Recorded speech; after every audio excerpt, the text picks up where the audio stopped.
Galera, sejam bem-vindos ao nosso canal. Você que, antes da gente começar de fato aí a falar sobre o nosso assunto, se inscreva no canal, você que não é inscrito, ative o sininho lá para que todas as vezes que nós gravemos e coloquemos algum vídeo novo aí, chegue para você a notificação. Compartilha, curte, deixe o seu comentário de onde você está ouvindo, o que você achou sobre esse vídeo, que tipo de assunto de repente você quer que o Renato aqui traga para vocês, tá? Eu estou aqui para servi-los, ok? Então, antes de entrar, nós vamos falar sobre as 7 igrejas, as 7 cartas às 7 igrejas do Apocalipse.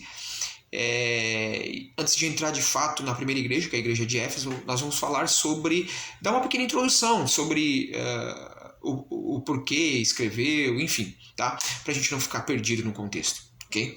Não vou demandar muito tempo, porque se a gente fosse incisivamente pegar detalhes por detalhes ia ter muito tempo, mas eu acredito que seja o essencial para que a gente comece a entender de fato esse livro que é tão temido pelos evangélicos, né? O Apocalipse, ok? Primeiramente, o livro de Apocalipse, as 7 cartas foram escritas, ou foi escrito para, num primeiro momento, as 7 igrejas que existiam de fato na Ásia Menor, ali na atual Turquia, tá? Então existiam 7 igrejas, né, com esses nomes aí que nós lemos no capítulo 2 e no capítulo 3 de Apocalipse. Então, num primeiro momento, foram para essas igrejas, mas, contudo, também servem para nós e para toda a igreja e para todo cristão em todos os tempos, em todos os lugares, até que Cristo venha. Por que isso? Porque o 7, né? Então nós temos 7 igrejas. O 7 é um número muito importante no Apocalipse, principalmente. Nós vamos ver 7 igrejas, 7 taças, 7 selos, 7 chifres, 7 montanhas. Então é uma porção de 7. Por que o número 7? Porque o 7 ele representa totalidade, completude. Então, o que a gente aprende com isso, com o 7 representando totalidade, completude? Significa que a mensagem de Apocalipse, e incluindo as 7 igrejas aí, é para todos os tempos, até que Cristo venha arrebatar a sua igreja. Ok? Já anotou essa primeira aí? Então vamos lá. O que também nós temos de interessante? Antes de Cristo ou de Jesus ele anunciar o juízo ao mundo, que nós vamos ver a partir do capítulo 4 de Apocalipse, Jesus ele vai anunciar o juízo à igreja. Então ele vai, primeiro a igreja fica sabendo. Tanto é que nas 7 cartas Jesus Cristo ele vai fazer algumas exortações às igrejas, ou a maioria delas, tá? Por quê? Primeiro ele vai corrigir os de dentro, avisar os de dentro, para depois anunciar o juízo para os de fora. Então o capítulo 2 e capítulo 3 é para a igreja, tá? E a partir do capítulo 4 é de fato Jesus anunciando o seu juízo para todo o mundo, ok?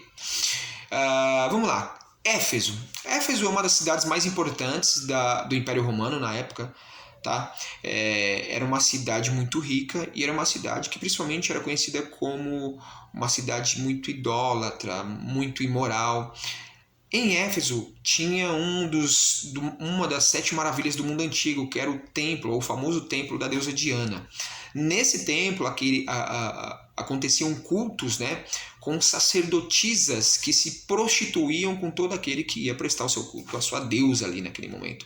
Então é uma cidade que alguns historiadores vão dizer que todo mundo que viajava para a Ásia Menor existia um ponto de parada que era Éfeso, que era muita festa, era muita orgia, era muita prostituição. Então todo mundo tinha aquela cidade como um ponto turístico, principalmente um ponto turístico de prostituição, tá?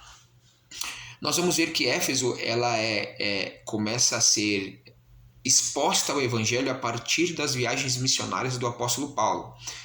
No final da segunda viagem missionária do apóstolo Paulo, ele para em Éfeso e começa já a inserir o evangelho e lá já planta uma igreja, tá? E aí na terceira viagem missionária de Paulo, ele vai passar 3 anos nessa cidade.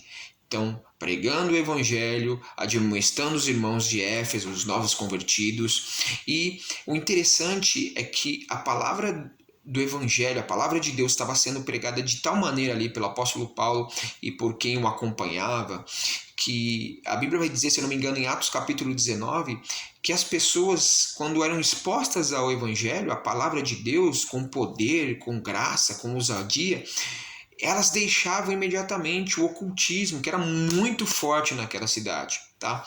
Ao ponto deles pegarem os seus livros de magia e em praça pública queimarem esses livros. Então, olha o poder da palavra, o poder do evangelho sendo pregado através de um homem, de uma igreja que tinha de fato unção e ousadia. Acredito que aqui está a primeira lição para a gente. Hoje a igreja ela precisa ter de fato um poder, ousadia e pregar o reino de Deus com muita autoridade, ok? Pois bem, a igreja de Éfeso, as cartas, né, as 7 igrejas, ela tem uma estrutura a serem seguidas nessas 7 cartas. Então, como que é a estrutura? Primeiro, Jesus ele se apresenta a essa igreja, tá? Você vai ver isso em todas as 7. Depois, Jesus pontua ou dá os pontos positivos da igreja, que elas têm de bom, são os elogios, né? Terceiro, Jesus ele vai dar os pontos negativos da igreja ou as críticas. Quarto, Jesus faz uma exortação. E quinto, Jesus ele vai fazer uma promessa. Então, em todas as 7 igrejas vai acontecer exatamente essa estrutura. Com exceção da igreja de Laodiceia, que a gente vai falar que é a última igreja que não tem pontos positivos, ou seja, Jesus só faz crítica. E de 2 igrejas, se eu não me engano, é Sardes e Esmirna, né? Que Jesus ele vai só falar bem, não vai ter pontos negativos. Ou seja, Jesus vai só trazer ou tecer elogios para essas 2 igrejas. Mas a estrutura é a mesma em todas elas, ok? Se você anotar aí, eu dou um tempo para você anotar. Então, capítulo 2, a partir do versículo 1,